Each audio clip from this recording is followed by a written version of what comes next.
So I do. My dogs were one of the last creatures, I guess you'd say, family members, that I changed over to a non-traditional diet. So my humans were eating fantastically. My horses were eating fantastically. My goats, my chickens were not feeding any of that crap. And my poor doggos even my cats, not eating crap.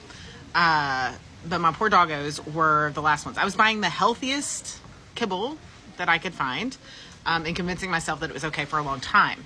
And then my Mastiff, who is 13 now, she developed a tumor, like the size of, it was like half a basketball on her hip.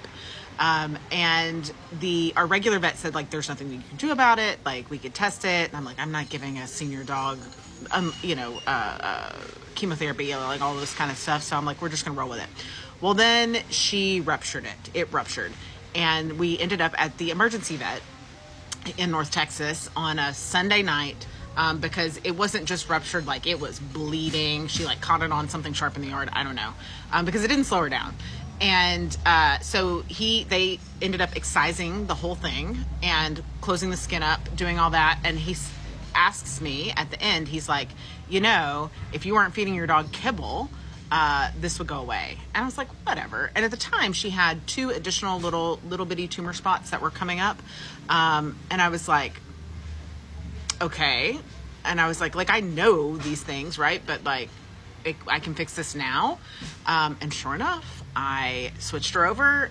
She eats a raw diet, but whole food diet of raw foods. Occasionally she does get cooked foods if I have like leftover cooked chicken that I've made for the family. But in general, she eats about a half a pound of raw hamburger meat with a cracked egg on top and a half can to a can of sardines and water every day. And that's what she eats, and healthy as a horse, big fat, no tumors. So hopefully that helps get you started. Not every dog is going to be the same. Not every dog is going to need the same volume. It's going to depend, much like horses, on their workload, on their health history, all of those things. But hopefully that points you in the right direction.